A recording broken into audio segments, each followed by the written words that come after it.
According to Islam's most trusted sources, Muhammad, the prophet of Islam, had sex with a prepubescent 9-year-old girl. And we know that Aisha hadn't reached puberty because the Muslim sources talk about her playing with dolls in the presence of Muhammad. And according to Muslim scholars, girls were allowed to play with dolls only up until the age of puberty. Once they reached puberty, dolls were considered images and they were no longer allowed to play with them.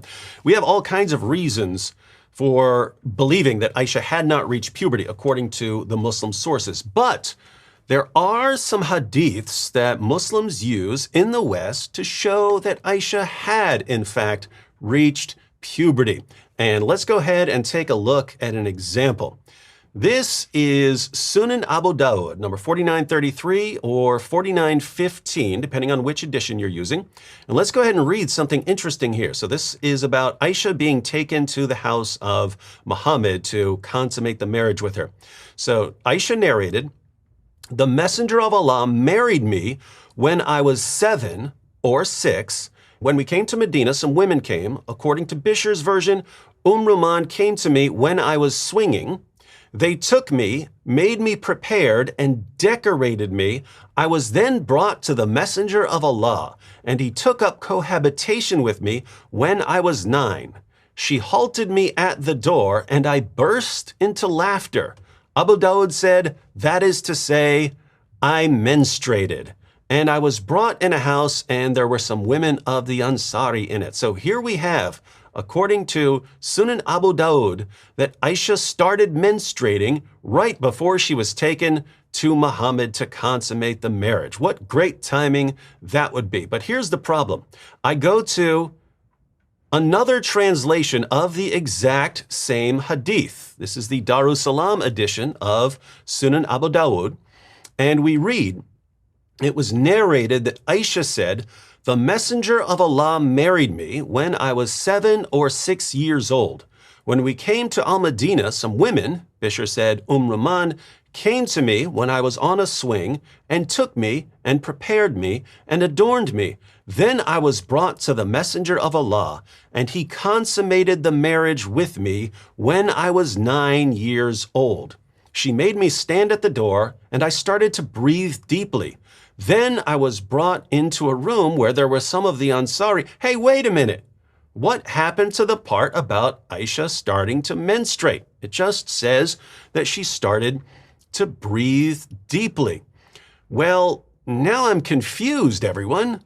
It looked like we had good evidence that Aisha had reached puberty. She had started menstruating when she was taken to Muhammad to consummate the marriage. And there are Muslims around the world who use this hadith to show that Aisha had, in fact, reached puberty. But I look at a different translation of the exact same hadith, and it doesn't say one word about Aisha menstruating. So now I'm just confused. I don't know who to believe here. I don't speak Arabic, so I don't know which one is correct. I'm in a really, really sad spot right now. Oh, wait a minute. Fortunately, I'm here with my good friend Al-Fadi. David, man, this is an amazing studio you have, man. And the logo, by the way, looks familiar to me. Yeah, it's pretty cool studio I built for myself here.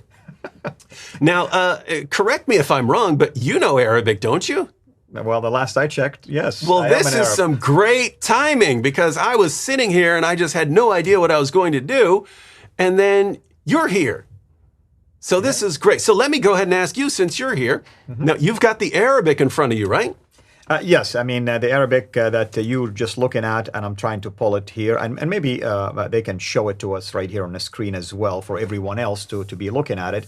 But your concern is that the English is saying something that you're suspecting the Arabic is not, and that's the focus on puberty. Yeah, we're getting two different translations. One says she menstruated, the other doesn't say anything about menstruating. So I was hoping you could confirm what Muslims are telling us, that she had, in fact, reached the time of menstruation, and show us that in the Arabic. Unfortunately, David, your suspicion is correct, and there is no word here in Arabic that denotes the age of puberty or reaching puberty or even anything remotely close to that. Wow. Wow is the word, So, for sure. so we can say that either that's just a mistake, it's just an error. Someone messed up the translation, or someone's trying to be deliberately deceptive to make people think that Aisha had reached puberty. If it is one example, you can say, okay, maybe it's a mistake, but there is an effort here to be deceptive or to try to at least shed the light on something totally different than what the Arabic is saying, taking advantage of the fact that many people probably who will be watching this or reading it are non-Arab. Let's go ahead and look at a passage in Sahih al-Bukhari, and we're going to see something very similar happening, but this is another example that is used by Muslims to show that Aisha had reached puberty. And here it specifically says that she'd reached puberty. So lots of Muslims go to this passage, and I've seen lots of non-Muslims say, hey, wait a minute, the Hadith does claim that Aisha had reached puberty right here in Sahih al-Bukhari, number 476. So here we have narrated Aisha, the wife of the Prophet. I had seen my parents following Islam since I attained the age of puberty. So, since she reached the age of puberty, she's seen her parents following Islam. We have an idea of when her parents started following Islam. So Aisha must have reached puberty well before her marriage was consummated with Muhammad. And so some conclude that she must have therefore been much older. She must have been 16 or 18 or 21 by the time Muhammad consummated the marriage with her. So here, if it really says that she'd reached puberty, this will contradict some of the other hadiths that say she hadn't, but at least Muslims would have a good case for saying that she'd reached puberty if this is in fact what it says in the Arabic. So could you break down the Arabic where it clearly says right here that she had reached puberty? There is no word in the Arabic at all denoting puberty. My suspicion is that they took a word here, aqil, meaning recall, or as far as I can remember, and somehow they're connecting this to puberty. That's my only suspicion here. So this in the Arabic, it doesn't say puberty. It does not. You're saying they're interpreting something else to mean puberty for this. That's right, exactly. Okay, so you're saying that means something when I could recall. That's pretty much. I mean, it has to do with the word aql, meaning brain, memory. So they're either thinking of it as far as I can recall, or when I started it to remember things. Somehow they're making a connection here to that. And there's no connection, right? There's no connection between saying, hey, from the age I could recall things, and saying, oh, that's puberty. As if when you reach puberty, that's when you start being able to remember things, right? Unless there is a different science that they're following. I'm Some not weird aware of stuff. anything like unless that. You, unless you reach puberty and then you got a head injury, forgot everything, and then all of a sudden, right then, you started remembering things. But I don't know who to believe here, so let's go ahead and take a look at another Muslim translator, Aisha Bewley, one of the most popular Muslim translators in recent years. Let's go ahead and check out her translation of the exact same hadith and see if she agrees with you or if she agrees with those who say that it refers to Aisha reaching puberty. So this is the Aisha Bewley translation there, number 464. It is related that Aisha, the wife of the Prophet, may Allah bless him and grant him peace, said, I have no recollection of my parents doing anything but following the deen of Islam. So she agreed with you. It actually has something to do with remembering certain things. That's right. And Aisha is taking a unique look here. She's saying what Aisha, the other Aisha, the wife of Muhammad, is saying is that when it comes to religious practices, all I can remember is that my parents were always Muslims. So she's not saying Aisha did not remember things before that, but she's saying from a religious practice of her parents, all she can remember is that both of her parents were actually followers of Islam. So that's the angle. So now notice, Aisha's parents weren't always Muslims. Right. But she's saying as long as she can remember, they were Muslims. Correct. But this would mean that she was actually very young, right? Because it would mean she doesn't even remember when her parents were polytheists. She only remembers when they were Muslims.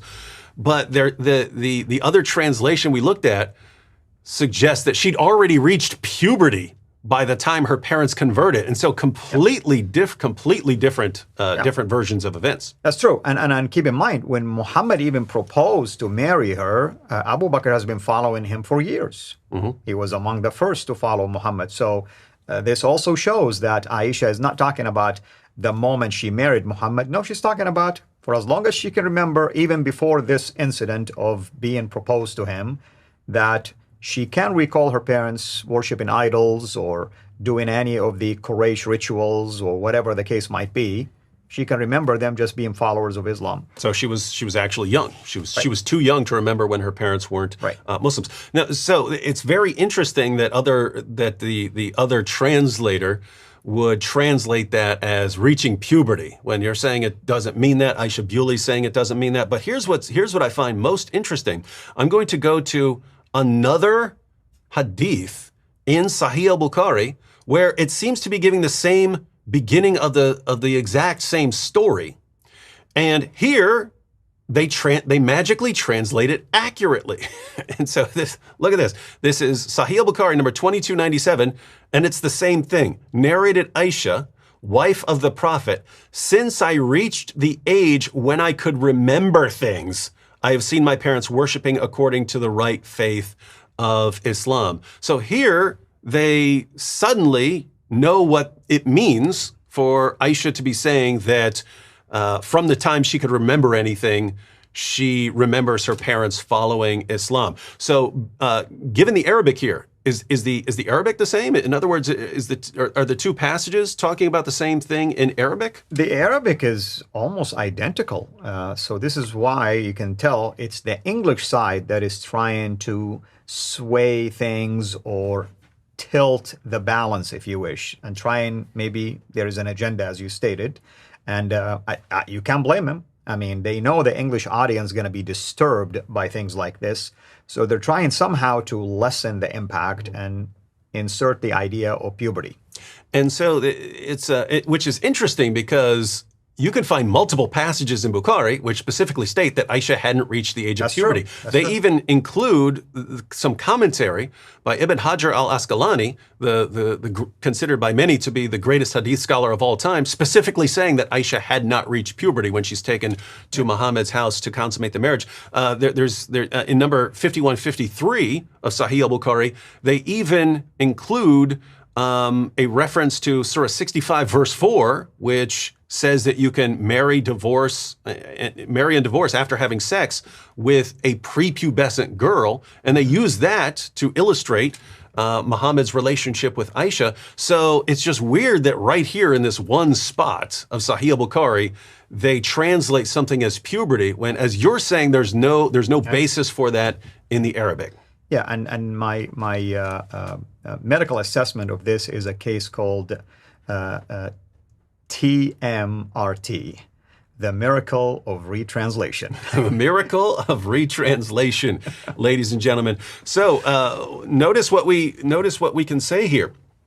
There are Muslims all over the world who are really bothered by Muhammad's relationship with Aisha. They're told all their lives that Muhammad is the greatest man who's ever lived and that he was perfect in every way. And then they find out that Muhammad had sex with a 9-year-old girl. And at first they generally deny this. Oh, no, he couldn't have done that. But then we show them the sources. And then they eventually start saying, well, right here in Sahih al-Bukhari, it says that Aisha had reached puberty.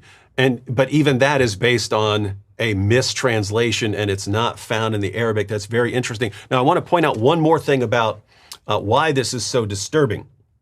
So I'm going to pull up here a passage from an article by the Yaqeen Institute. This is Asadullah Ali Andalusi and Jonathan Brown. Jonathan Brown is a world-renowned Islamic scholar. And we have here them using this quotation from Sahih al-Bukhari, and they don't try to actually translate it as puberty, but they say that it refers to puberty. But look at what they say here. Narrated Aisha, I had seen my parents following Islam since I attained the age of reason. So not the age when I can remember things. It's the age when I've gained my reasoning ability. And they're saying that refers to the age of puberty. Not a day passed, but the Prophet visited us both in the mornings and evenings. So they're saying that in the Arabic it refers to the age of reason, and they're saying that's puberty. Which is just silly. Even if you wanted to say age of reason, on what planet do you suddenly begin to reason when you reach puberty? That's true. Yeah, there are people who reason really in really sloppy fashion after they reach puberty, and there are very intelligent people before they reach puberty. I mean, I wish they would give us maybe a medical research that was done and saying, hey, we're relying on this research, and that's why we're assuming the age of reason meant puberty. Mm-hmm. But even when you look at the Arabic, there is no such thing as the age of reason. All she's saying is, for as far as I can remember, mm-hmm. has nothing to do with reason, has nothing to do with knowing right from wrong. This is just remembering thing. Age of reason to me is that you know what is right, you know what is wrong now, mm-hmm. and you're accountable for it. Yep. And so, you're according to what you're saying, it's actually very simple. She's just saying, hey, as long as I can remember, my parents are following Islam. Yeah. Very simple, very straightforward. And then you have a mistranslation that then gets used to defend Muhammad. And it's one thing for Muslims to do this. It's one thing for your average Muslim who doesn't know what the Arabic says, who doesn't know how to read this passage and interpret it and understand it, and just reads the English translation and says, oh, there, you see, Aisha had reached puberty. It's one thing for a Muslim like that. They don't know what they're talking about, but I wouldn't think that person is trying to deceive me. But when I see Muslim scholars and they're using it, and they know that it says nothing about puberty, and they're still maintaining that this actually refers to Aisha reaching puberty, I can only assume that they are deliberately trying to deceive their Muslim readers in order to keep their Muslim followers from leaving Islam based on how disturbed they are about this issue. That is very true, and again, I want to give them the benefit of the doubt. At least the Yaqeen Institute, if they can just show us, maybe they have access to a medical research that inserts something like this. I mean, I'm open for the idea. Just let's look at the evidence. Mm-hmm. But this is far-fetched, when you start making claims like this. So what we have is a simple hadith that makes a simple claim from Aisha, gets twisted and mistranslated, and then Muslims who are desperate to defend their prophet run around the world with a mistranslation, and then actual Muslim scholars use the mistranslation in order to mislead their followers into thinking that Muhammad was better than he actually was. Well, thanks, Al-Fadi, for helping me out, helping me with my confusion here, and showing people that all you Muslims and non-Muslims even who are using these passages to show that Aisha had reached puberty, you're either ignorant of what the Arabic says, or you are deliberately misleading and deceiving people. So think about that. And if you'd like more commentary on Muhammad and the Quran from someone who knows the Arabic and can cut through a lot of the nonsense, be sure to check out Al-Fadi's channel, Sira International.